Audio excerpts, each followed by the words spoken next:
Hold on a second. What's going on here?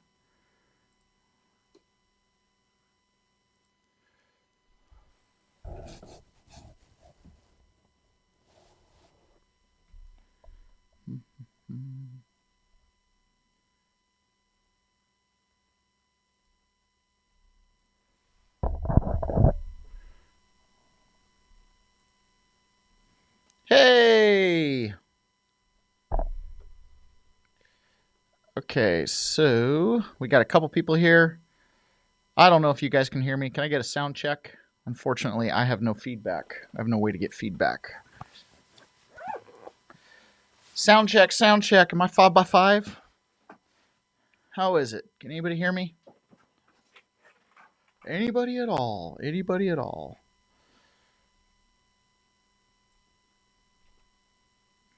Can you hear it? Good morning, John Atakis.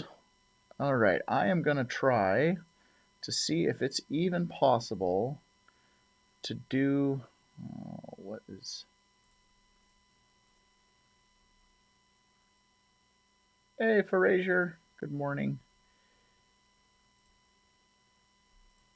Pretty close to 5x5. That's good to hear. The question is, how am I going to pull it off? That's the real question.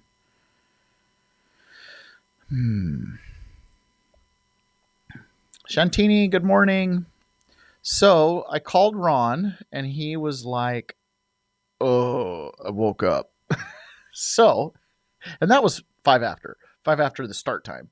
So I am not set up to stream by myself. And unfortunately, when I stream by myself, it is a 2-computer process.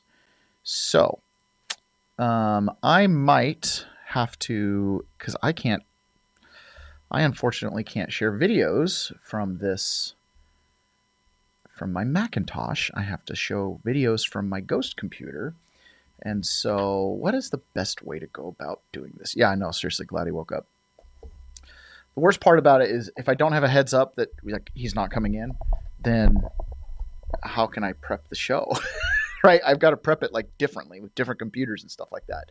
I'm honestly tempted to be like, give me 15 minutes so I can get reset up and then I can come back and do the show. So I think I'm going to do that. Good morning, Madam Mim. So glad to see you. So I'm going to do that. I have to I guess I don't technically have to shut this stream down, although it'll feel really weird if I'm prepping this with you guys just listen.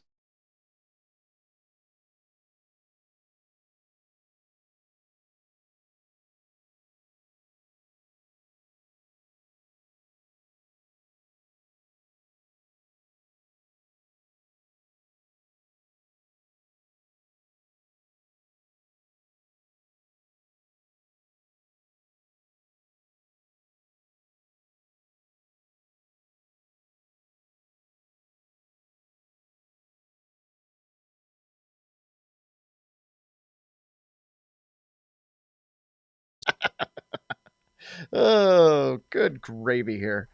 All right, how am I going to do this? I'm going to have to figure out a way to...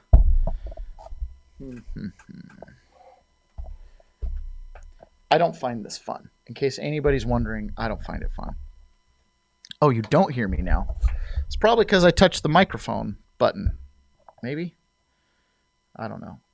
You got the whole crew here watching me. I feel super underprepared. It's not the cut of my jib. I don't like it this way. If we don't get the political news from you, how will we be able to indignantly speak to others? Indignantly speak to others. You probably do that on your own. I know who you are. You can do that on your own. It's so frustrating that I can't share off here. This is it's amazing to me how advanced technology is. I mean, truthfully, when we first started doing this, has been almost 5 years ago. Almost 5 years ago, live streaming was a thing, but it wasn't a thing yet. It wasn't ubiquitous. Everybody had to do it. It was a lot of just record and upload. And I started out the whole thing just doing audio. This was an audio podcast to begin with. That's my preferred method of upload. It's audio. When I say upload, I mean like upload into my brain. Okay, what's the best way to do this? Man, I just am not. Usually when I'm by myself, it's a completely different setup. I have different cameras. In fact, you guys want to see what the studio looks like from our end? So this is what I'm looking at, right? So there's where Ron sits, and we've got kind of a whole setup here. So we're pretty, we're pretty hardcore, pretty serious, about as legit as it gets. I mean, it's as legit as it gets. It's the best that Best Buy can buy. Best you can get at Best Buy. All right. Okay. I am, for the sake of my sanity, what I need to do is I need to get a show prep, and then I can jump back in and actually have a show. So,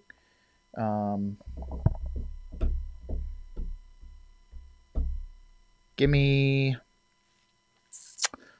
maybe, well, let me try one thing out here. Let me try one thing. Maybe we can pull off a really ad hoc show. I bet we could do it.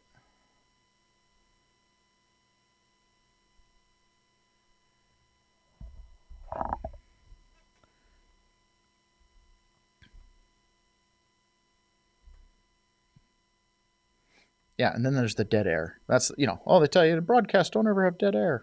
And here I am by myself trying to find web pages and stuff. So there's a little bit of dead air. Sorry, guys. We're having a killer stream today, too, which is hilarious. Oh, my gosh. You got to do so many hoops. I got to, log in. Got to do all this stuff. Okay, so...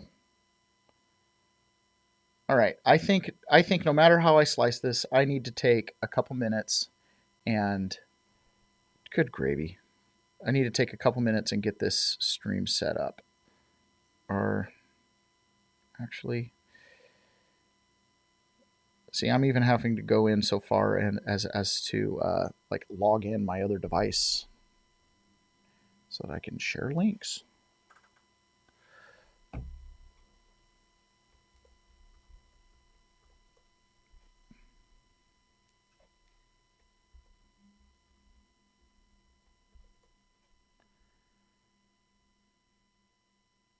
Okay. Oh, we're getting close, you guys. We're getting really close.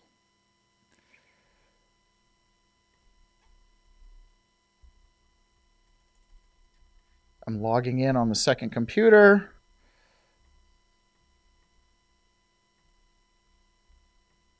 And then I have to accept myself over here.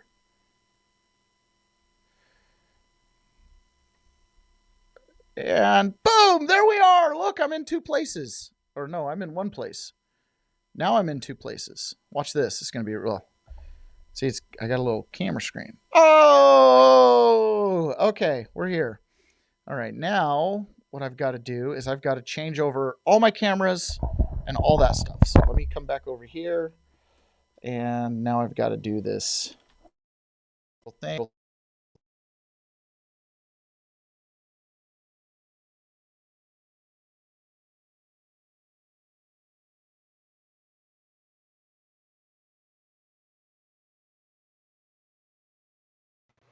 Okay, I know that was just a moment. Sorry about that, guys.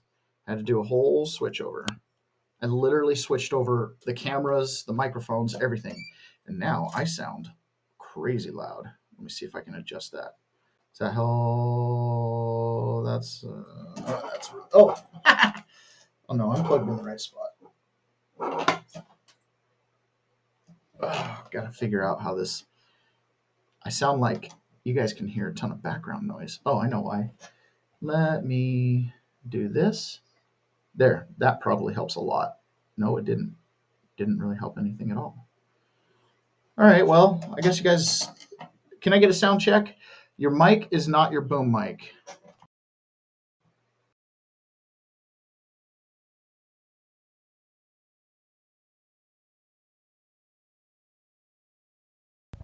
You were correct, good sir. My mic was not my boom mic. Thank you very much. Okay, now I have to figure out how to... Okay. What an adventure. What an adventure. All right, now I'm going to plug the big computer screen into... See, this would have been perfect for like a private chat, but I can't go private and then come public. So let's go put that there. And you know what else I'm going to want?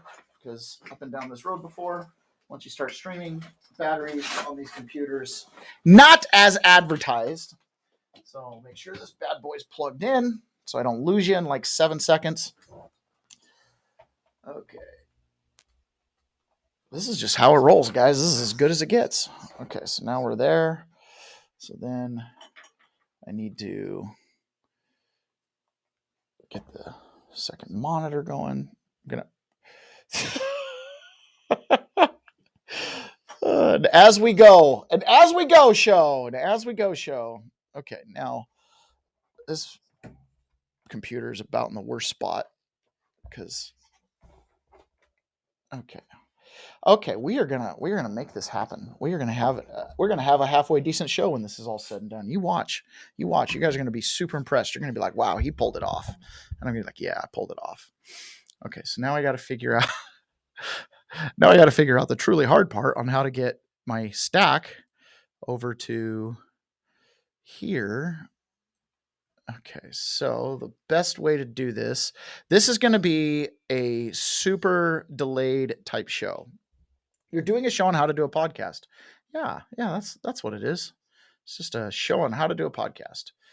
Okay, so now let's see what the best way can. Does that work? Nope, that doesn't work. Okay, so I'm going to have to do it. I'm going to have to do it this way. This is all going to work out. I'm holding the vision in my head. It's all going to work out. Okay. Here we go. And that doesn't help you guys at all, does it? You guys don't want that. Why was it doing that? Hold on. Oh, no. It's just playing on my computer. Okay, so now we are going to do this really painful way as I have to actually send the link to myself in the next place. So it'll work. It'll happen. We are going to make this work. Maybe I play a few less clips. We'll see. But let's do this. Let me get all the goodness. We're about to do our first video, guys. Yes. Okay. I want to continue. And of course I want sound. Of course. And here we go. Okay. Look at that. It's a black screen for the moment. Okay. This first video... Now we're finally getting started. Well, we had like 18 of you guys live, and now we're down to 11. Where'd all the fun people go? Okay. Now you guys are the fun people. You guys are probably the unoffendables here early. Usually guys round in the private chat. Okay, so this is a little promo video. If you've been paying attention to what's going on with Stephen Miller, not Stephen Smith. Stephen Miller is the deputy chief of staff for the deputy chief of staff for Donald Trump. So he's basically Susie Wiles' deputy. He's her lieutenant, and she's the chief of staff. And Stephen Miller has been an absolute savage. We've seen him in lots of clips. He speaks clearly, articulately. He just holds no prisoners. He just says it like it is. And there's a new thing going around, right? Stephen Miller is like enemy number one. Nobody wants Stephen Miller because Stephen Miller is effective. That's what it all boils down to. So this right here is a clip that the Trump administration put out about Stephen Miller that I think is pretty fun. I think it's a good clip. And then I'm going to play you why this clip came out. Because again, in our eternal game of WWE, here you have complaint and you have response. And this is a propaganda war. Okay, this is definitely a propaganda war. So this is Stephen A. Smith propaganda. The storm whispers to the warrior that you cannot withstand my strength. And the warrior whispers back, I am the storm. What issue was more central in 2024 than turning back the border invasion? And since the day we came in, ICE officers have been subjected to a nonstop campaign of physical violence and harassment every single day. For what purpose? Because we had an election, Boris. We had one. What's the purpose? To use actual physical violence to change the result of the election to say you cannot turn back the border invasion. Do you have any idea how many resources we have had to redesignate to fight these domestic terrorists? How many resources are spent you keep trying calling to them hunt down and terrorists, but track isn't that hyperbolic to call them terrorists? What is? If anything, I'm understating the severity of the situation. You thought you could kill Charlie Kirk? You have made him immortal. The light will defeat the dark. We will prevail over the forces of wickedness and evil. They cannot imagine what they have awakened.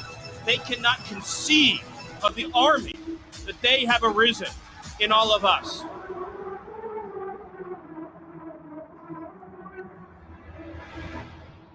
Whew, kind of gets your blood flowing just a little bit.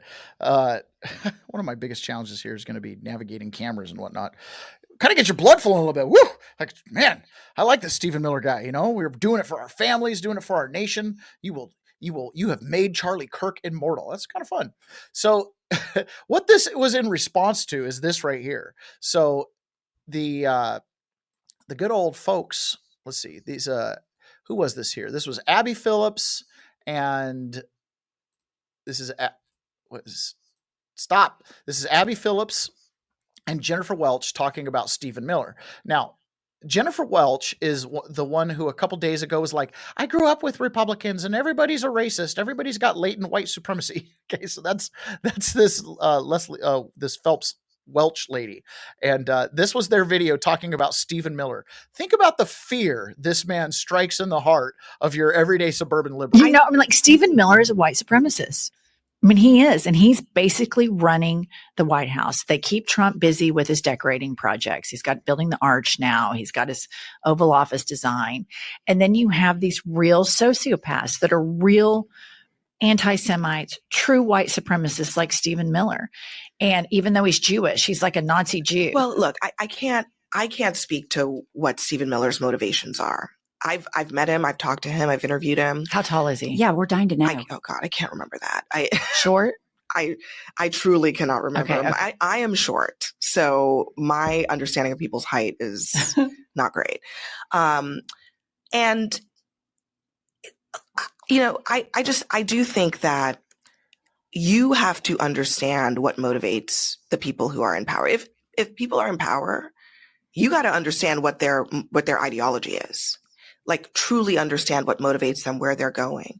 And I do think that is, that requires listening. I mean, I listen to what the Steve Bannons of the world say, I listen very carefully to what Stephen Miller says, because it really tells you where this is all heading.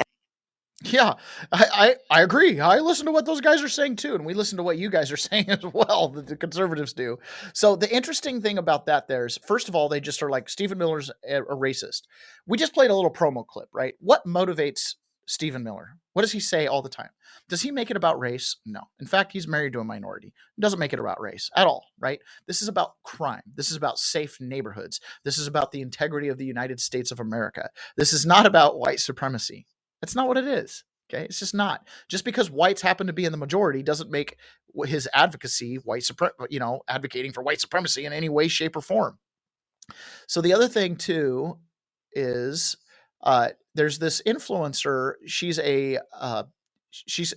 labeled as a former liberal influencer. Okay. And I don't know how necessarily former liberal influencer she is, but she's got this really interesting take here, because again, she comes from a point of view where we would probably disagree on a lot of stuff. We would disagree on, for example, healthcare regulation. We would disagree on tax rates. We would disagree on all kinds of different things.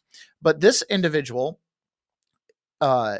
she has a good take. She has been able, at some point in her little journey of being a left-wing influencer, talker, has recognized that there's an existential struggle between two cultures, and one culture, whether you like the religion or not of Christianity, is what has created the environment wherein they're able to exist. Okay. So she sees this clearly and makes a prediction about it. And it's good. If more people saw this, we would have much less problems continuing on as a country. Whether or not people want to accept this reality, this country was founded in the direction of Christian ethics. Okay? Again, you can have all the Christian derangement syndrome you want, but in any case, a lot of these people who make these complaints are benefiting from the residual effects of Christianity, whether you like it or not. Okay?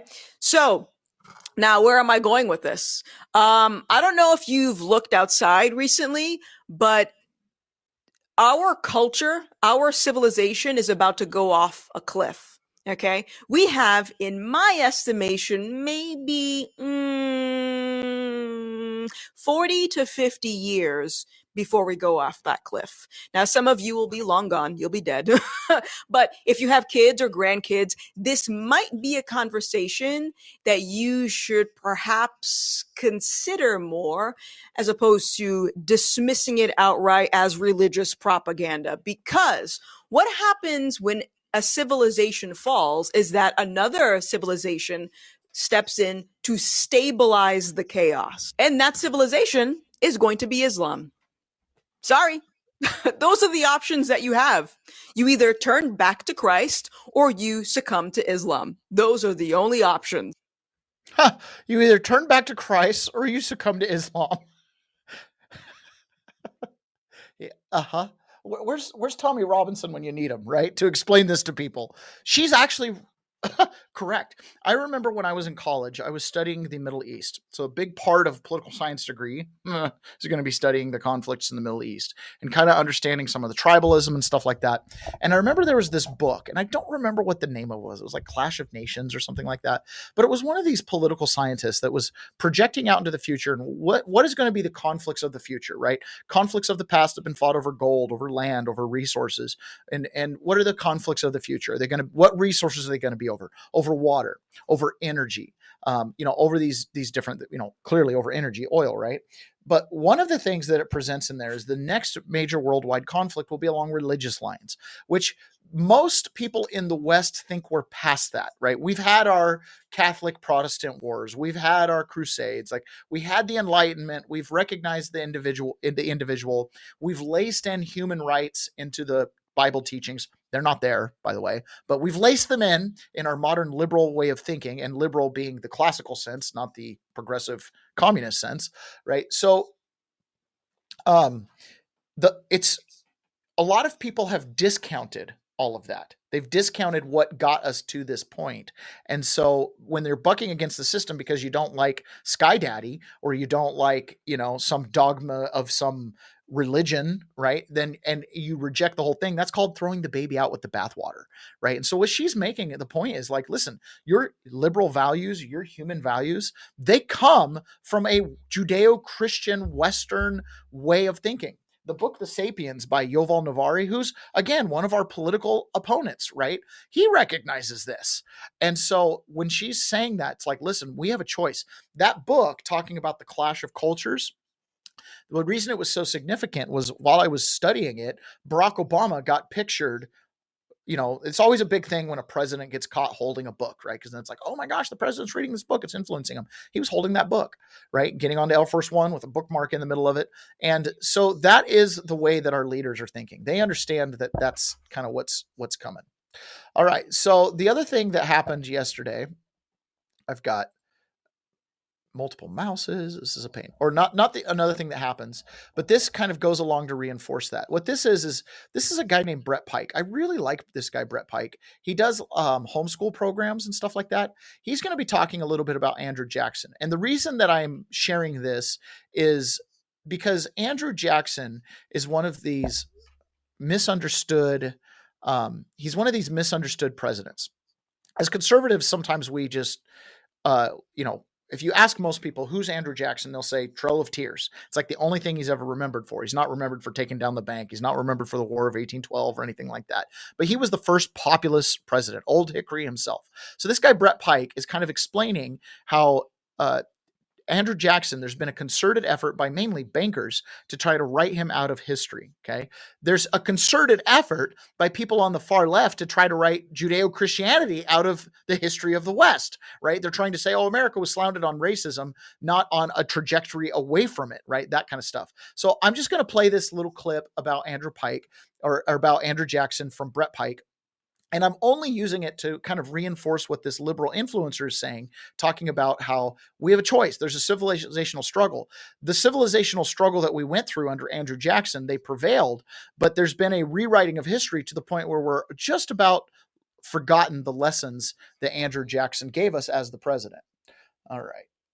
Why is it that when schools teach about Andrew Jackson, you only hear about the Trail of Tears and not that he was the last president to successfully take on the banks, or that he famously said the banks were trying to him, and then someone took 2 shots at him, but the assassin missed and Jackson beat him with his cane? That he not only went to war with the banks, but he canceled the charter of the Second Bank of the United States, which would be the modern equivalent of ending the charter of the Federal Reserve Bank, which is why Jackson was known as the People's President. He was one of the most popular and beloved presidents in American history, and he extended 1776 by 81 years. And Jackson not only balanced the budget, he is the only president in U.S. history to fully pay off America's debt. But there has been a well-funded and insidious agenda to turn the American people against our roots, against our history, and against our interests. And that's why I just released our...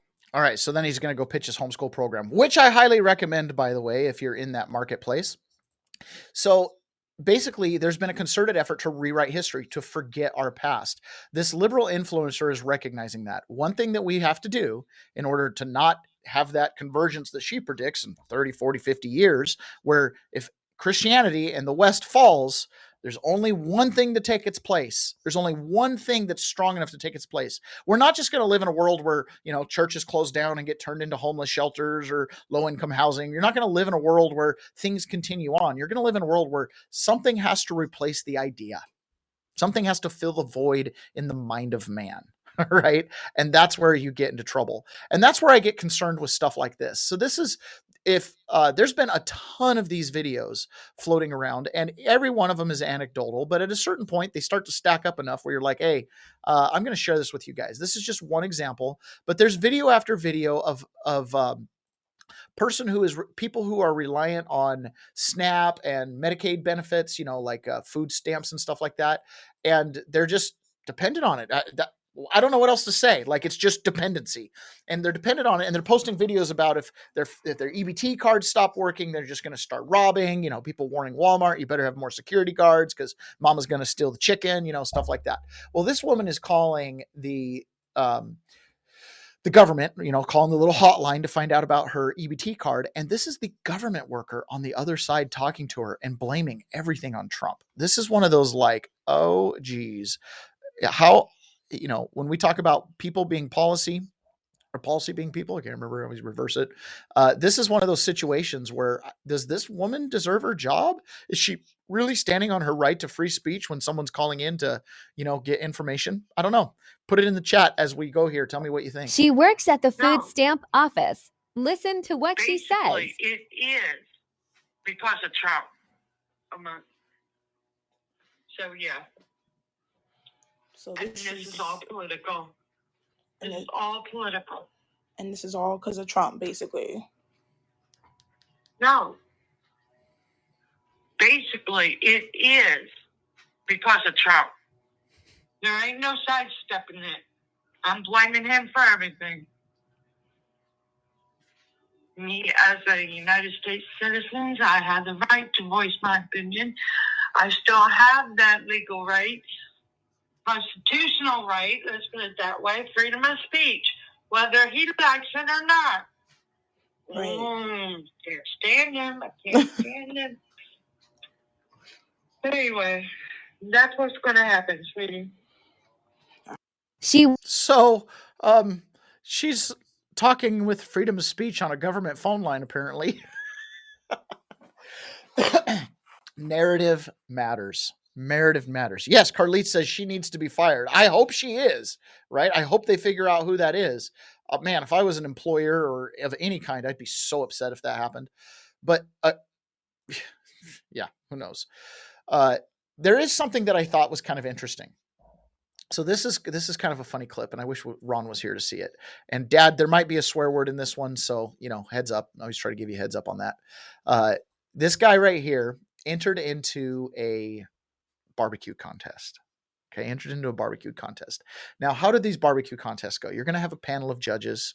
Okay, that panel of judges is going to taste all the barbecue and they're going to decide which is the best. And of course, there's lots of factors that go into their judging. It's ultimately kind of a subjective event, right? Judging barbecue.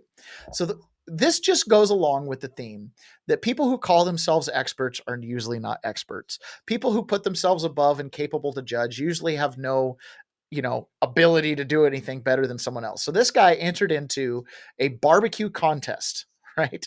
And he wins.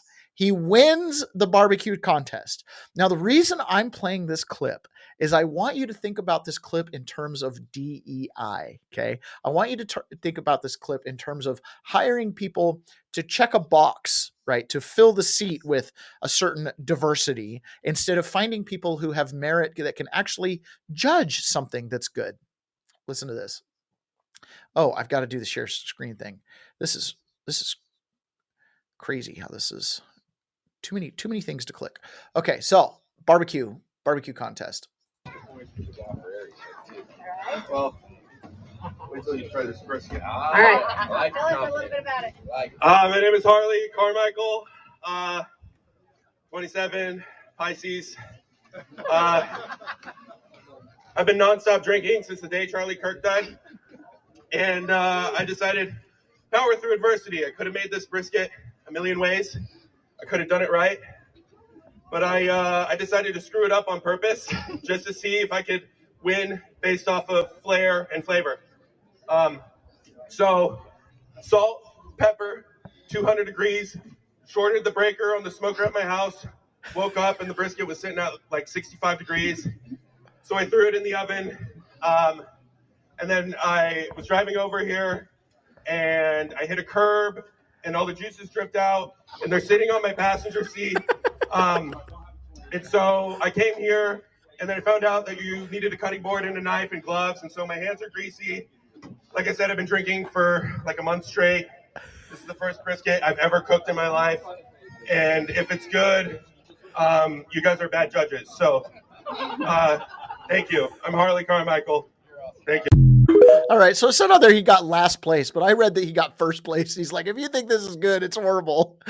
This is thinking about experts, right? Imagine, we played that, or we read the email from the NIH, Collins to Fauci and whoever else. And he's like, talking about the Wuhan lab. Imagine that guy working at the CDC. He's like, okay, so they said no more gain of function. So we thought, well, maybe not gain of function here in the US. So we thought we'd outsource it to Wuhan and we'd pay them to do it. And, but don't worry, we're not doing gain of function. If you guys think we're doing gain of function, you guys are bad judges. Like the whole thing, everything is corrupt, man. Every institution, every little thing. The so-called experts aren't experts. The food judges can't judge food. There's just nothing. You got people on TV calling Stephen Miller a white supremacist when clearly all he really wants to do is have a little law and order. You've got people saying that Usha Vance is being held hostage, blink twice. The whole thing is just absolutely ridiculous. It's really hilarious. Okay, so the other thing that Donald Trump made a comment on yesterday. He held I think two press avails. He had one pretty long one, and then he had a couple events where he also spoke, and then he did an interview with Maria Bartiromo, or at least it aired. And he was asked about inflation and prices, and he talked about tariffs. And I want to talk about tariffs for just a minute here. So let's play this. We've gotten a lot of them out. It's the single biggest problem that we were given. Inflation, I've already taken care of. Economically, the country is the strongest it's ever been. Thank God for tariffs. If we didn't have tariffs, we'd be a third world nation. But thank God for tariffs. We're the richest nation in the world now because of tariffs. And we're able to economically protect ourselves. And we're able to really protect ourselves from a national security, situation. But we have cartels that, somebody came up with the word cartel. I won't tell you who that person was, but you got a lot of bad people in the cartel. We've gotten a lot of them out. It's the single I don't understand when he says something like that. I don't tell you who invented the word cartel. Doesn't matter. I don't know. Who uses the word cartel? I don't know. It seems like cartel is just what a cartel is. So tariffs, incredibly important. This Supreme Court decision that's coming up on tariffs is like a huge deal. And I worry a little bit. Last night, I was going about my business and I got a, notification on X. Somebody that I follow retweeted or repost, whatever you call it, a truth from Donald Trump saying that he was cutting off all trade negotiation with Canada, immediately stopped. And the reason is because you have this big tariff case that's coming up. And Donald Trump has basically tipped his hat that he might actually go to the Supreme Court and watch the oral arguments. Now, why would he do that? I thought so he can declare martial law if they decide against him. Duh, clearly, everybody. That's what the Democrats are thinking. And that actually might be Trump's line of thinking, right? Because if they get rid of tariffs, what that's going to do is it's going to put the United States in a position where they just can't negotiate. It's going to overturn all these trade deals that we've got, and America is it's going to get ripped apart. It might take decades, might take that 30 or 40 years, like that young lady was saying, the time we've lost it all, right? But we would get ripped apart. So Donald Trump is saying he's going to go there. Well, I worry because when you do use tariffs as a stick with petty things, so Canada ran an ad that was apparently playing in the DC area. It was about a $75,000 ad, but they were using clips of Ronald Reagan talking about tariffs. And they're a little bit out of context. Doesn't really matter, right? Well, Donald Trump's like, all you're trying to do is influence the Supreme Court decision. And so he cut off trade negotiations with Canada. I don't know how long that'll last. Most likely there'll be some form of capitulation by Canada today. Trade negotiations will be opened back up. The ad will be pulled. Ronald Reagan Institute or library or whoever's in charge of his proprietary stuff have said that they're going to threaten to sue because, they didn't get permission to use the name and likeness, blah, blah, blah. Kind of a big deal. But it makes me worry because if tariffs are the stick and you use them for something petty like that, even if it is kind of important, I don't know. It just makes me feel really nervous about it. Back to the DEI thing. This was Joe Manchin. He was on this, I can't remember the name of it, All In podcast. So he was here on the All In podcast and he was talking about, I wonder if I could do something kind of different. Let me try something just a little different, you guys. I don't know if this will work at all, but I'm going to try something. Nope, not going to work. That was a quick. Okay, so this is Joe Manchin talking about his conversations with Joe, being Joe Biden, about his staff and how crazy his staff was. Now, we've heard a phone call from someone in the government, right, in the executive branch, and we saw what happens when you have DEI judges for barbecue. Imagine if you have DEI positions as your priority for running the Doesn't government. the message have to go from the White House? Like, doesn't Biden's team, somebody has to say, like, go. Oh, no, Ron, I'm going to be honest with you. Ron Klain, okay? Smart guy, good guy and everything, but he'd gone so far to the left and he pushed Joe left because I kept telling. When I first went over to the White House, I said, Mr. President, I says, you have the most liberal staff that I've ever seen. First time I went over. And he said, well, Joe, they tell me I have the most diversified staff. I said, we're not talking about diversity, sir. We're talking about batshit crazy. We're talking about people I've known, I've worked with in the hallway forever. And I know where they came and where they worked before. These are people real far left. And Ron put that team together. And I know that because I kept saying that your staff is pushing you too far left, Mr. President. You've never been that far left. Right. And someone says about, I've always liked Joe Biden. We always got along well. Good man. I just don't think he lost the will to fight. Doesn't the president of the United States lost the will to fight? Whereas we have a president now who's all about fight, fight, fight, right? That's pretty interesting. He's saying Joe Biden was convinced that the diversity in his cabinet was somehow a strength. But what you and I experienced living through that for 4 years was not that at all, right? It was like his cabinet was a freaking disaster. And I mean, legitimately a disaster. Like, not a lot of competency. And that's really kind of sad to say, because I'm sure a lot of those people consider themselves competent. But again, by your fruits, you judge them. Donald Trump made 2 announcements when dealing with cartels. So let's take a listen to this. And this has to do with the Venezuelan drug boats. This situation with the Venezuelan drug boats is really significant. Allegedly, all these boats that have been popped off, I don't know how many we're up to now, dozen, have been shot in international waters. So they're outside Venezuelan waters. They're on known drug routes. They're boats that have multiple motors, which is always indicative of high-speed drug boats. They're, I don't know, they're recovering drugs, whatever the case is.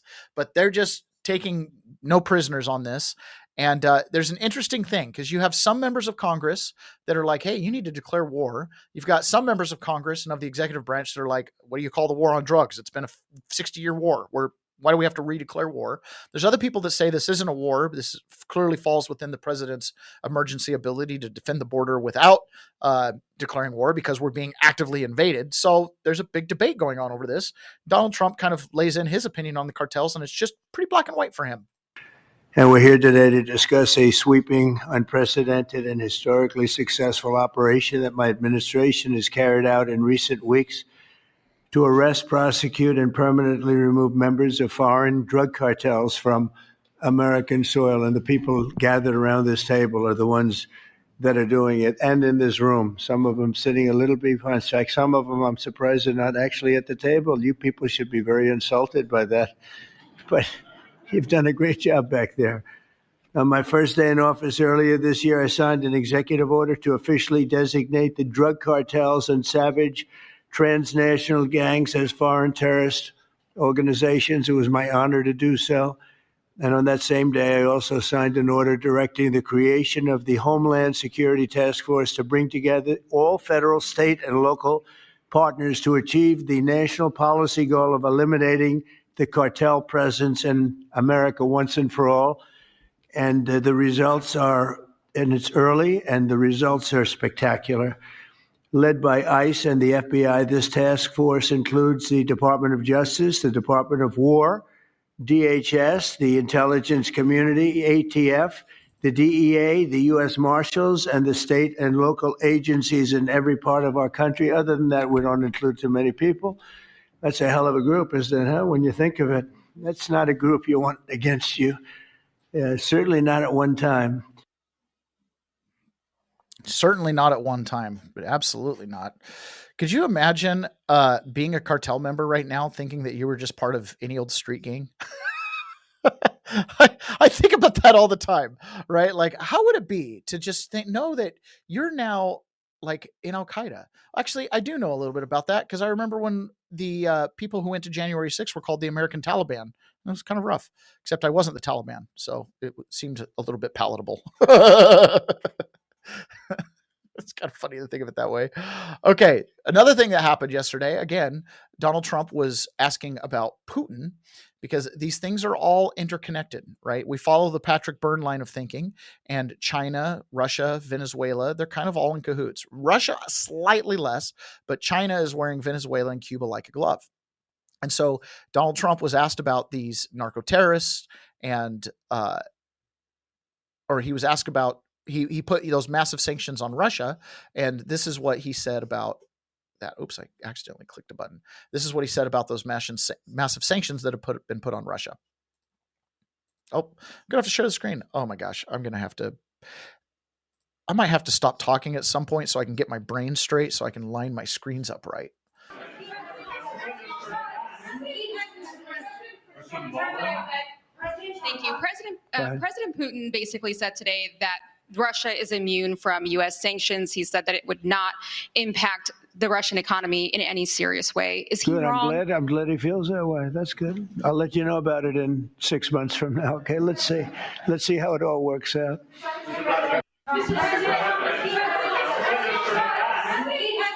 That was kind of frustrating.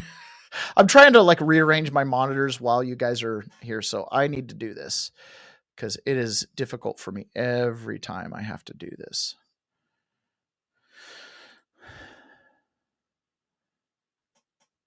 Okay, I think that is going to help me. Thank you for the patience. Thank you for your patience and attention to this matter. Okay, so Russia, huge sanctions. Sanctions on Russia. Russia is now like, hey, haha, you're putting sanctions on us. Sanctions don't work. We're immune. There's some truth to that. Russia has been sanctioned to the point to where they have figured out how to run their economy without the United States. In fact, many analysts have said that the sanctions that started under Trump, but Joe Biden continued to use, actually helped Russia because it weaned them off the system, right? It weaned them off of the SWIFT system. They figured out how to take crypto processing, Bitcoin, stuff like that, which is, by the way, one of the reasons why Trump is so big on Bitcoin is because Russia's a competitor in that space and can't let them have all the Bitcoin. The other thing with it too, and I know this from personal anecdotal experience, after January 6th, when I got debanked, I learned how to live my life without the banks, right? Because I couldn't have a bank account. So you figure it out. It's shocking how necessity is the mother of all invention, right? It's like all these things that I thought weren't possible suddenly became possible when I had no other choices. So same thing with Russia. They've had no other choice but to get off the dollar and not be a part of that system. And now they're almost immune to sanctions. So like what Trump said, he gave them 6 months. It's like, give them 6 months. We'll see. Maybe it's the last vestige of oil sales that they have. It's pretty interesting. Continuing on with the Venezuela thing, then Trump got asked about these Venezuelan cartel members. Why are you killing them? Why don't you just do interdiction? Why don't you arrest them, et cetera, et cetera, et cetera? His answer is pretty simple. And then we're going to play a little clip from Nicolas Maduro and hear what he says about it. And briefed them on the operations. No, we against will these. go. I said. You will go, and we it would will be go. difficult for them to object. I don't see any loss in going. No reason not to. They'll always complain. Oh, we should have gone. So we're going to definitely. I'd like to just tell you, let's go. We'll go. He's talking about going into the land of Venezuela. So we've been, air, sea, and he's like, no, we're going to land. We're going to land. We got to go. Let's do it. Let's do it right now. Look how casual that sounded. And Mr. We're going to tell them what we're going to do, and I think they're going to probably like it, except for the radical. They're asking about getting congressional approval to go make a land invasion. Sorry, I should have teed that up even better. Left lunatics. And Mr. President, if you are declaring war against these cartels and Congress is likely to approve of that process, why not just ask for a declaration of war? Well, I don't think we're going to necessarily ask for a declaration of war. I think we're just going to kill people that are bringing drugs into our country. Okay? We're going to kill them. They're going to be like dead. Okay. And briefed them on. We're just going to kill them. They're going to be like, dead. Now, we've heard the backstory that Maduro is apparently offering everything to Donald Trump, right? He's basically got Venezuela for sale, wants to get out of this pinch point. I don't know. My opinion is once a drug dealer at that scale, probably always a drug dealer at that scale. So there's probably not going to be any real forgiveness for Nicolas Maduro here. But Nicolas Maduro, and whatever this, Caracas, October 2025, Clase Obrera Patriota, which I think means class of opening patriotism, opening patriotism, class on opening patriotism or something like that. Obrera, come on, Pony Boy, help me out there. What's Obrera? I speak Portuguese. I think that's, I don't know. I think it's open. Doesn't matter. Okay. So Nicolas Maduro had this to say to Trump's comments about we'll kill them dead and basically the provocation. This is kind of funny. I hope you enjoy. Oh, but I got to do the screen share thing. So give me a moment so I don't hit play and then you guys don't see it. Okay. So here's Nicolas Maduro. Not war, not war, not war. Just peace, just peace, just peace, forever, forever, forever. Peace forever. No crazy war. No a la guerra loca. No crazy war, no crazy war. Please, please, please. Yes, peace, peace forever, peace forever. Victory forever, defeats. Victory forever defeats. Esto se llama lenguaje tarzaneado. Si se traduce al español tipo Tarzán sería no guerra, no guerra, no querer guerra, no a la guerra de los locos, no a la locura a la guerra. Esa sería la traducción, ¿verdad? He's saying no crazy war, no crazy sí, war. Sí, paz por siempre. Victoria por siempre de paz. Okay, so in Spanish, I listen to that and I understand enough. He's kind of saying the same thing. There's a couple things I didn't understand. So I don't know if he's pulling a whole sarcasm thing, but either way, no war, crazy war, guerrera locura. Venezuela has, in a real war. Now, this is the hubris of an American, patriot with red blood running in his veins. I don't think Venezuela can beat us. I just don't. Okay. I really only have fear of two nations, and that would be Russia and China, as being able to beat us. I'd throw India in there. It's a sheer volume and numbers game at a certain point, right? And as well as technology and resources to be able to wage war. I don't think Venezuela can wage a war. I think Venezuela could have a rebellious insurrection, and I think they could have guerrilla forces in the mountains.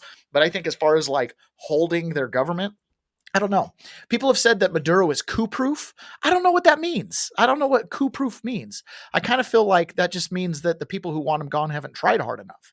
So I don't know. But, no war, no war, no war.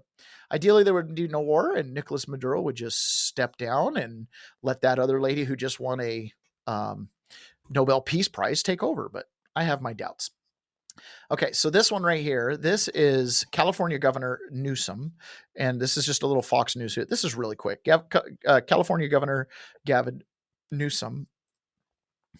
This is so frustrating. There's too many clicks. Too many clicks, Rumble. I need you to make it easier. Okay, so he's talking about how many CDLs were issued in the state of California to illegal immigrants. Now, this does tie in with this entire Venezuela thing, because we know that Venezuela was shipping people, Tren de Agua, right up into the United States. And who knows what their instructions were. That's what's interesting about this. I've been to prison. I can imagine what it would be like if you had people come into the prison, gather you up, and say, if you leave the prison, so we're going to let you out, you head north, here's your bus ticket, here's your path, and you go up into the United States, you're free. Go cause trouble there, right? Could you imagine, having been in prison, 90% of the prisoners are going to take that deal. And once they get here, are they still working for Maduro? Are they just cut loose? You don't know, but they're gang affiliated. I have met people who have openly told me they were members of Tren de Agua in prison, okay? It's bad news bears. So when I see something like this, and I think about 68,000 people getting driver's license, I have to assume some percentage of them are people with Tren de Agua allegiance, or allegiances to groups in the Middle East that aren't very friendly with us. It's not good at all. Federal audit found California had issued 62,000 CDLs to drivers who entered illegally, John, who do not have a permanent legal status as required by the feds. California sanctuary laws prohibit asking applicants their immigration status. Governor Newsom said there's not a problem. Back to you. Did I hear you right? Did you say 62,000? That's correct. Oh, my goodness. It's a federal audit. William Langeness for us. William, thank you so much. Let's bring in the federal. 62,000. And keep in mind, that's one of those quick scans. And I also saw that a lot of those were real ID, which, again, what's the point of real ID if you don't have to prove your identification? Right? If you can get real ID as an illegal immigrant, then there's really no point of real ID in the way that you're trying to sell it to us, the people. Now it looks just like what someone like Catherine Austin Fitts says, and it's real ID is clearly just a control grid. You're not actually trying to identify people. You're just trying to, create a control grid. There's just no doubt about it. Okay. Donald Trump also went off yesterday in his long press conference. He went off on Adam Schiff. Now I'm going to play a couple clips here with Donald Trump talking about kind of more law enforcement things. And the reason I'm playing this is because, of course, in classic fashion, Donald Trump is being accused of being, a dictator who's commanding the persecution and prosecution of his political enemies. So let's hear just a little bit from Trump's side of things, and then we're going to hear a little bit about this NBA cheating scandal, because that's a big deal. Speaking of Democrats, there's a report that there's a grand jury on Adam Schiff for apparent mortgage fraud. If he is indicted, should he step down as a U.S. Senator? Well, I'm not going to comment on that. I would just say Adam Schiff is one of the lowest forms of scum I've ever dealt with in politics. He's a horrible human being, very dishonest person. I have no idea what's going on. You tell me that he's going to be indicted. I don't know. You could ask Pam. I don't know if she could say it. Probably you are allowed to say it, but I wouldn't know about that. I can only tell you he's a very bad. I think he's actually a sick person. Okay, so after he said that, or just before that, he also went on to talk about Dan Goldman. And so the allegation here is that Trump just has these personal beefs and these personal vendettas. This becomes kind of significant as the news of the day continues on. So let's go here. This is him having an interview with Maria Bartiromo. Again, great interviews. She always gets good ones with Donald Trump. She's definitely one of his favorite journalists, and she's kind of been on his side with everything. So he's talking about being the chief law enforcement officer, because the allegation and the idea was, after Watergate, the Department of Justice got this illusionary fourth branch of government status, right? It was supposed to be walled off, have its own little castle separate from the executive branch. So never again could a president tell the FBI director or the CIA to cover up a crime or something like that, right? So they tried to create this independence. And what that does is it creates a very powerful fiefdom. When you've got the power of law and order, and you can arrest anybody in the country up to the president of the United States, essentially without a permission, that's really powerful, especially if you're not accountable to the president of the United States. Well, Donald Trump is resetting this standard and expectation. Chief law enforcement officer of the United States. You know that, right? A lot of people say, oh, he's the president. He should. No, I'm the chief law enforcement. I'm allowed to be involved in it, but I haven't chosen to. I'm the chief law. So he's allowed to be involved, but he hasn't chosen to. What does that mean? Right? What does that mean? Does it mean he's not getting briefings? Does it mean he's not directing prosecution? Well, I kind of think he's probably not directing the prosecution. I imagine he's given a pretty clear mandate to Pam Bondi and others that you got to take out the criminals. Now, that mandate is easy to read. He campaigned on it. He's been talking about it. He even said, I am your vengeance. Stephen A. Smith, who we play from time to time, right? Sports commentator, who I believe is trying to dip his toes into politics. He weighed in on this whole NBA sports betting scandal yesterday. So let me explain this to you. I know that most of our audience isn't really big into the NBA or sports, maybe in general. I mean, probably everybody's a casual sports fan. Doesn't matter. Point is, the NBA got rocked yesterday by this betting scandal. If you go back a couple decades, there was an NBA ref that got busted for betting, and sports betting has always been really looked down upon, because as these sports are supposed to be projections of who we are as people, it's supposed to be the best of us, meritocracy, performance, talent, skill, hard work, all those kind of things.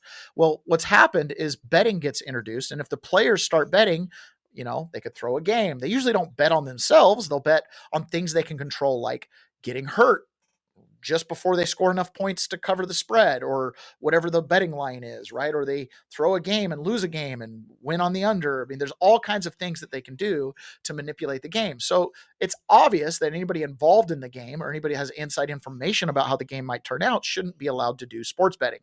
But sports betting has exploded, right? You hear advertisements for it. I think sometimes even ads come up on Rumble. I don't know that I've ever read one, but I've seen them come up as options for us to do, right? Sports betting is becoming ubiquitous with national sports and college sports as well.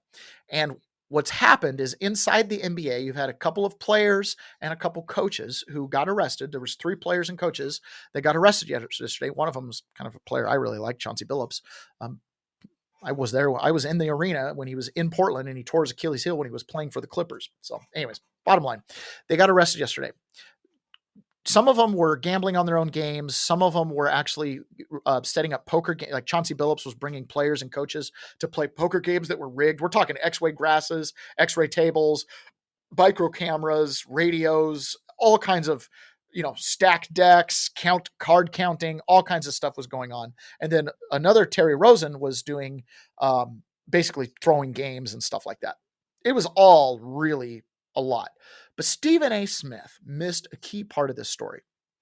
This investigation into these 33, it ended up being 33 people. And most significant, almost more than the players who were arrested, was the fact that there were, I think, 4 or 5 crime families. We're talking the Gambinos were in this. Okay, the Gambinos are one of the crime families that were wrapped up in this. So you had the mafia influencing sports players and coaches to then get access to high value fish, as they called them, to come to these sporting events and to blackmail and do whatever they were going to do.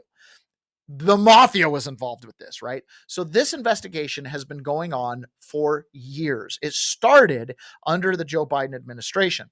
Well, Stephen A. Smith is trying to construe this big press conference that Kash Patel did yesterday as somehow part of Trump's revenge and retribution campaign. This is a horrible, horrible thing for Stephen A. Smith to say to Black America and the sports listeners of America that get their news and their information on what's happening in the political zeitgeist from sports entertainment. This is not good. You do not see something like this happen. Even when the scandal came down the pike involving Tim Donaghy, the former referee for the NBA, you didn't see the director of the FBI having a press conference about it. But that's what we saw this morning. And to me, it comes down to this. Trump is coming. He's coming. It's not hyperbolic. It's not hyperbole. I'm dead serious. He's coming for the National Football League. Why you think this whole Bad Bunny thing and the Super Bowl halftime show is an issue? The NBA, and conveniently, this comes down the pike after opening night for the NBA season on ESPN. The veracity and the substance of the case itself, that has to be determined, and that has to bear out. And we have to keep our eyes and ears to the grind about that to decipher, how significant this is. But there's no question that it's serious. And if you're talking about an illegal gambling operation that was taking place, whether it be poker games or anything else, don't just look at the players. Look at who they're connected to. As a person who loves the NBA, who loves Adam Silver, who had love for David Stern, God rest his soul, who knows an abundance of people associated with the NBA, I know that there's no way, in my heart of hearts, I firmly believe, rather, there's no way they would be remotely associated with such a thing. They take these things very seriously. But when it comes to Trump, this is not about that. This is about the integrity of the league. This is about impugning the integrity. This is about making things a bit messy and inconvenient. And whoever has to suffer, so be it. And why? Because people came after him. I've said before, vengeance, retribution. The man ain't playing. And this is not me casting aspersions, making judgment, or doing anything on anybody's side. I'm just telling you what I know. The man ain't playing. It's not like some superstar was named in all of this, y'all. This is Chauncey Billups, Damon Jones, and Terry Rozier. But it didn't stop them from having a press conference at 10 a.m. to make sure that ABC had it, and First Take had it, and the sports world had it, to let you know what's coming down the pike, because he's coming. Don't kill the messenger. I'm just giving you the message. I'm telling you what I know, meaning what has been told to me. Not by him, because I don't talk to him, and I don't agree with him, and I didn't vote for him. But you must understand, this is the climate. He ain't messing around. So the idea that Trump is like, no, we've got to take out professional sports. NBA, they were critical of me. They didn't support me or endorse me, so we're taking them out. Big press conference. No, that's probably not what's going on here. Okay, Stephen Smith, that's probably not what's going on here. What's going on here is people were hurt and injured, and it's obvious what was going on. Okay, so let me give you an example of this. He's saying people telling me, the people telling him are the people that are afraid. Yes, you're right, Pony Boy. He's threatened because it's his bread and butter. And if people don't want sports because it's rigged, he's got no job because he's going to have to cover up. Here's the deal. This sports betting scandal is big, big, big. It by the way, LeBron James is all over this. Terry Rosen was like, they were placing these bets in LeBron's front room. So LeBron, I don't know how he wasn't wrapped up in this. I don't know. Stephen Smith's point here, and again, it's like, why are they going after the NBA? Why don't they just make this little side gig and just do it? Because he wants to hurt the NBA. I don't think that at all. I think this thing is epidemic, and I think it's going to be in all the sports, and we're going to find out, just like we find out the barbecue contest is fake, we're going to find out that this stuff is fake, okay? So this is Terry Rosen, who was the player that was arrested, this is Gary Payton Jr. Okay, so this is Gary Payton Jr., who was not arrested yet. So again, when we talk about how the scandal could be sprawling, he's not been arrested yet. So we're going to let this guy who's doing this video commentate it, and you kind of got to watch this, but you got to watch the face of the player when his team ends up not covering the spread. It's fascinating, even when they won the game. Gary Payton is gambling. The Warriors are up now by 13 points. All is good. But what's with the little schoolgirl chatter going on right here? Why on earth would we be covering the mouth up 12 with 5 seconds? Oh, because the spread was 11.5. Look at this. He even says they might have to shoot again. Oh my God. And there's only one reason, Steph Curry, you cover your face up 12, because you're gambling. Okay, so here we go. Second free throw, going to put him up 14 points. And all we have to pray for is no threes. No threes, and they cover. No, all right, so now the Wizards covered. The plus 11.5. Let's look in on Gary. Bro, your team just won by 11, and you're freaking out. Gary Payton, oh my God. Did you see that? He just won, and he's like, no, because they didn't cover the spread, so he lost his bet. What they would do is they would have their homeboys back in the hood place the bet, because they'd be like, hey, LeBron's going out. He's got an ankle injury. He's not going to be his top game. Bet low, right? Or in this case, hey, we're going to win, but not by 11.5, right? So you're not going to win by 12. That's the kind of stuff they were doing. It's all fake. Ponyboy says Damon Jones was his teammate for the longest time, and he'd let him know who was out before the news would break, so his people would know who's got the edge. This after he left the league, and LeBron was with the Lakers. Yeah, these guys, sports betting, judicial branch, legislative branch. It's one big club, and you're not in it.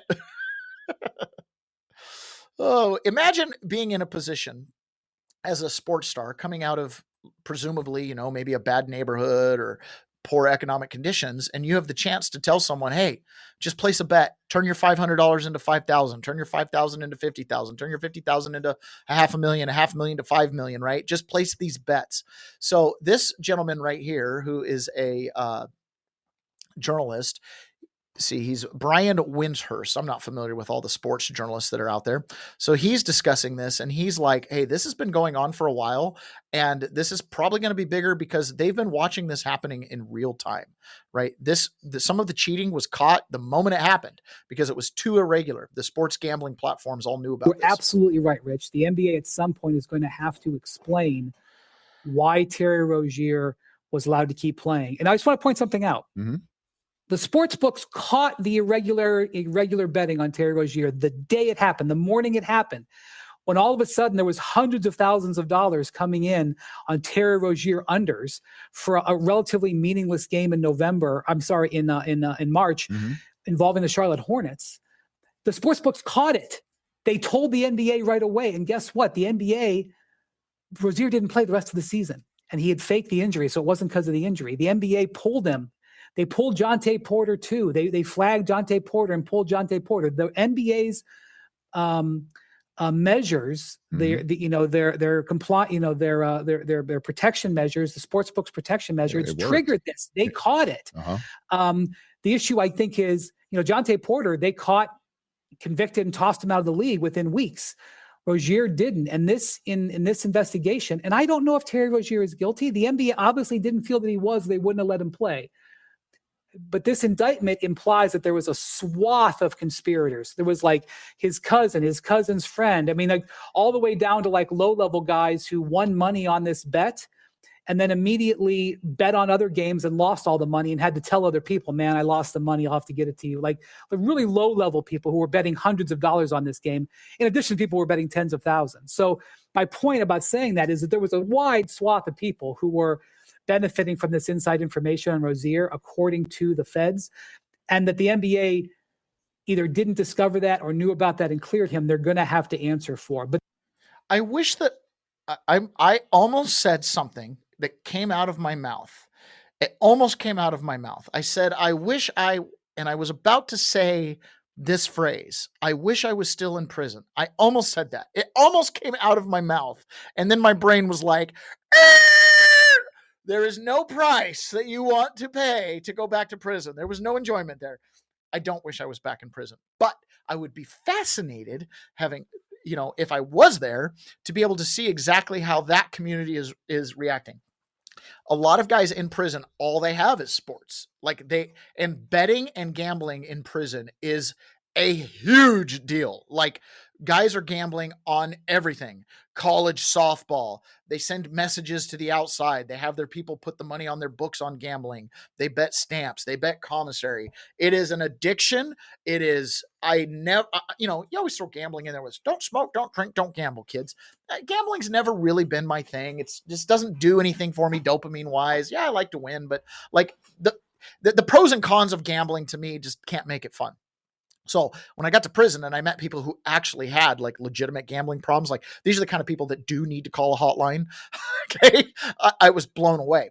And I would imagine they are just fit to be tied because I've watched guys sit there on like parlay bets. And again, I'm not a big gambler at all, a gambler. So I have no idea like how it all really works. But, they'd sit there and they'd be like, they'd get emotional in prison. They'd throw things, they'd get upset when they didn't cover the spread. Like the team they love won, but not by enough points. You know what I mean? That kind of thing, or by too few points or whatever the case was. It was a big deal. And it's going to continue because the sports betting, it's too tempting for normal people to get involved. Like he said, the sports bets figured it out. When you've got some C-list player that you guys, our audience, doesn't even recognize, and they're having big bets for random Charlotte games on the under, right? They flagged it. Well, this is going to happen in the other sports as well.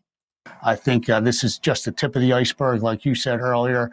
And I think you're going to see maybe more of a bigger scandal coming out of the college level because you have these young athletes that aren't going to make it to the next level. And somebody's going to offer them money to maybe fix a game and only win by 12 rather than 15. And they're going to take that money because they're going to need a way to support their family. So I think it's just the tip of the iceberg in many different ways. I think this is just the tip. It's the tip of the iceberg. It's way too easy with sports betting. It's not just someone going to Vegas. It's like, you just call online, place your bet, bada bing, bada boom. If you have any inside information, you can be a hero, right? Imagine being a guy on a college team that lets his dorm mate know to let someone know to place a big bet and passes some. I mean, that's what's going on here. So this journalist goes into a little bit more and he starts talking about the intersection with the organized crime. This to me is actually the most fascinating part of the story, is the intersection with organized crime, because this is where this story can metastasize, right? If the organized crime is involved and some of those mafia names, if you go back to our 2020, we'll hear about some of those same mafia names involved in some of the election stuff. Now, not like the narco terrorists and the Dominion machines, but the mafia is involved in ballot harvesting and small time election rigging inside of New York and Philadelphia and some of those other cities. So when some of these names pop up in the sports betting and they're involved in this other stuff, and you've got Donald Trump wanting to come down, right? You've got cartels, organized crime, sports betting, nonprofits, NGO, you've got all this intersecting, and you have certain names like LeBron. He's on the edge of the Diddy scandal. He's on the edge of this. He's on the edge of the DNC scandals, right? He's on the edge of quite a few different scandals. At some point, these converging storms you think would collapse in on these guys and some big name would get rolled The victims are never going to be talked about because you know what we do? We're going to lump the victims into, they're at an illegal card game, so they're just as dirty. Yet when the mob's involved and you're stealing from them, whether it be $5, $5 million, $500 million, it's not a good thing. And once you're in, you ain't getting out.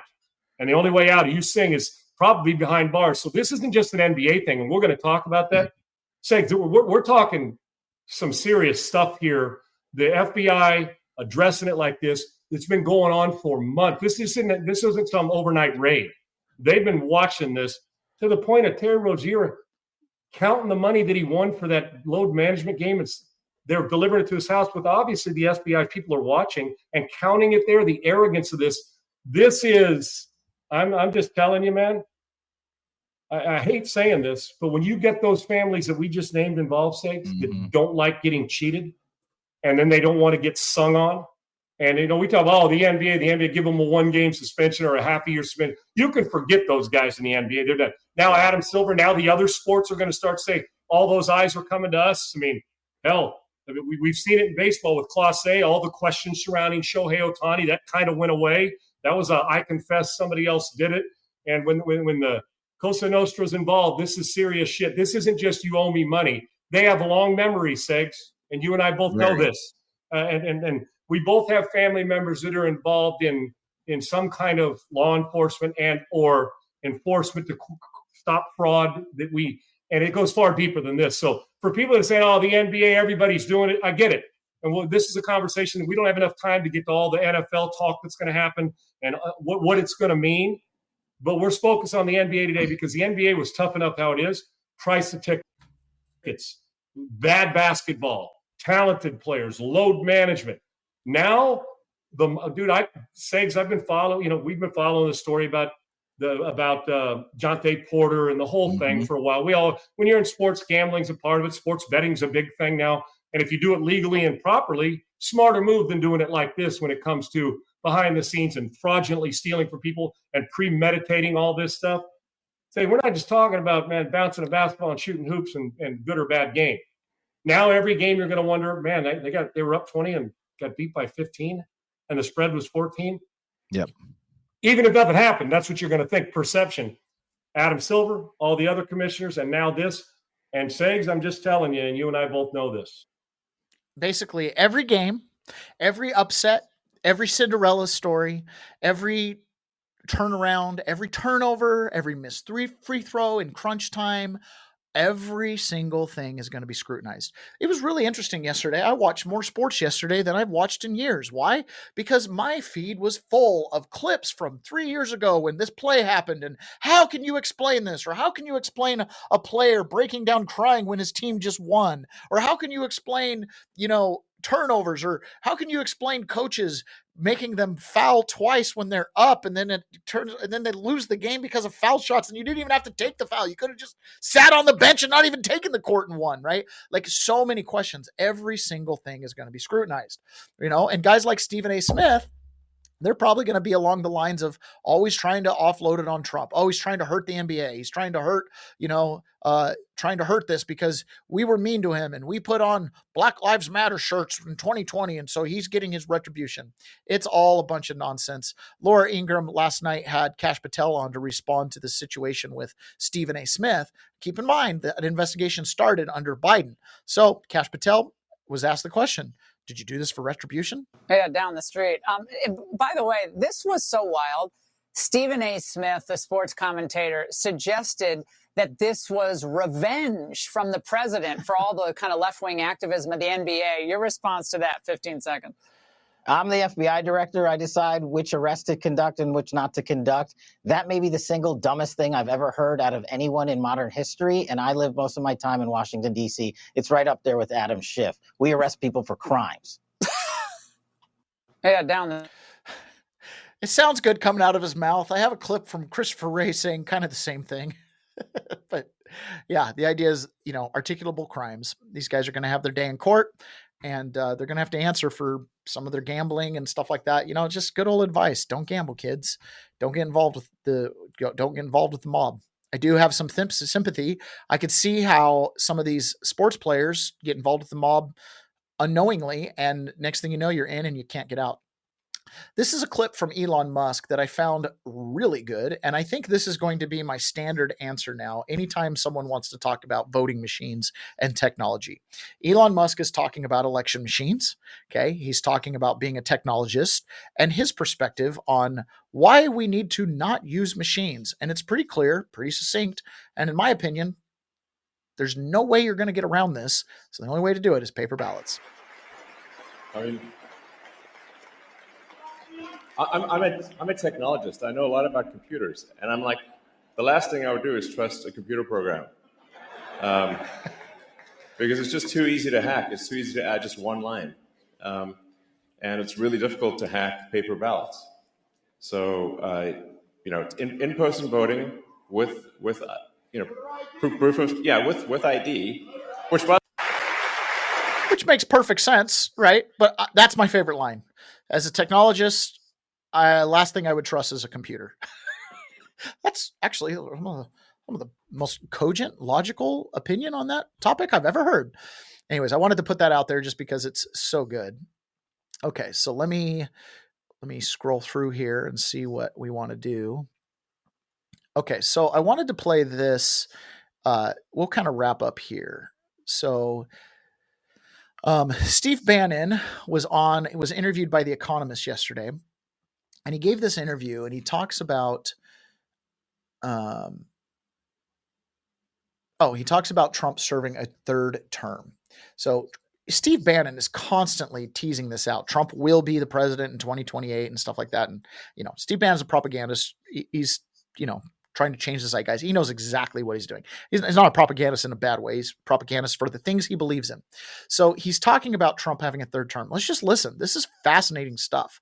Like, our world is changing rapidly. Truth is stranger than fiction. He's going to get a third term. So Trump 28, Trump is going to be president in 28, and people just ought to get accommodated with that. So what about the 22nd Amendment? There's many different alternatives. At the appropriate time, we'll lay out what the plan is, but there's a plan. We had longer odds in 16 and longer odds in 24 than we got in 28. And President Trump will be the president of the United States, and the country needs him to be president of the United States. We have to finish what we started. Trump is a vehicle. I know this will drive you guys crazy, but he's a vehicle of divine providence. He's an instrument. He's very imperfect. He's not churchy, not particularly religious, but he's an instrument of divine will. And you can tell this of how he's pulled this off. We need him for at least one more term, right? And he'll get that in 28. You're not driving me crazy. I'm trying to understand the coherence of the things you've just told me. On the one hand, you've said the Constitution is fit for purpose. Secondly, you've said that President Trump needs another term, even though the 22nd Amendment makes pretty clear that he cannot have another term. Why does it make that clear? Because he's on his second term already. At some point in time, we will make sure we go through Zanny and define all those terms. But you will be undermining the spirit of that amendment, even if you find some way around it. If the American people, with the mechanisms that we have, put Trump... I find it hilarious. You'll undermine the spirit of it. You lawfare people don't get to talk about the spirit of a thing. You tried in spirit to overthrow the government, whether or not you had the legal ability to do that because, 702 spying and FISA warrants, and it was all legal, accusing you of working with Russia. That was legal. Yeah, but it was against the spirit of the law, dum-dum. I don't like that argument. Trump back in office, are the American people tearing up the Constitution? Would that be tearing up? Well, would the American people be going against the spirit of the Constitution, ma'am?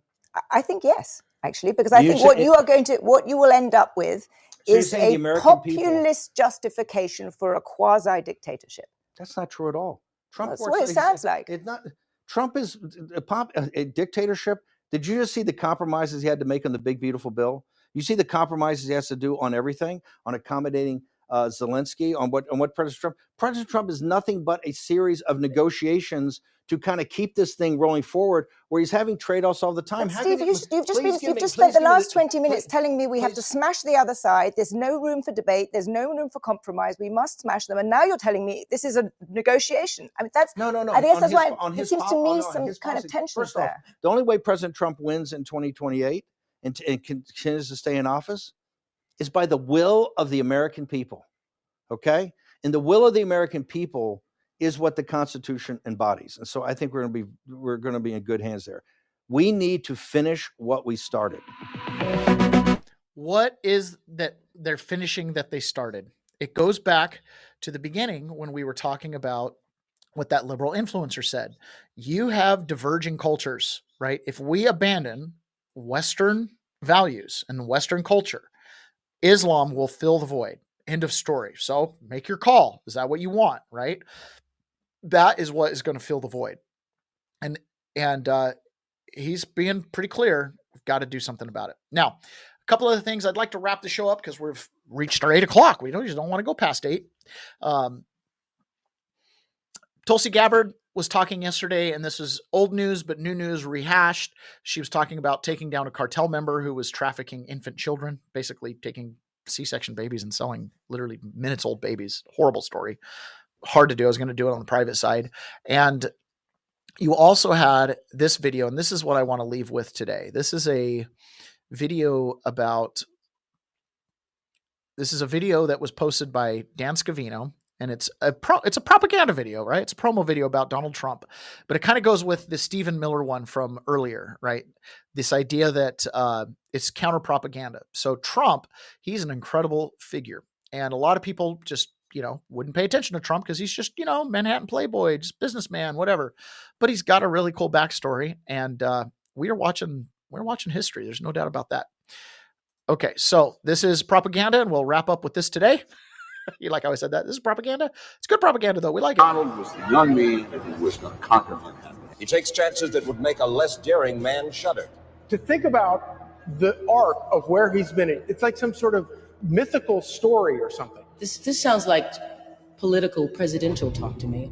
Donald Trump seems to always get stronger when challenged. My God, that guy's got resilience. Those who deal with you underestimate you, but they regret it. It's always good to be underestimated. It is not about politics. It's about our love for this great country, America, and we're not going to let it fail. I will fight like no one has ever fought before. Trump is the bodyguard of Western civilization. You want to talk about a fighter, a walk through fire? He's an absolute savage. He knows that this is much bigger than him. This is about the American people. They have no idea what they have unleashed. He was ready to go face the cameras and come out swinging. What will future Americans say we did in our brief time here on Earth? It will be defined by your vision, your perseverance, and your grit. Nothing will sway us, nothing will slow us, and no one will ever stop us. We are Americans. Ambition is our heritage. Greatness is our birthright, and the future belongs to us.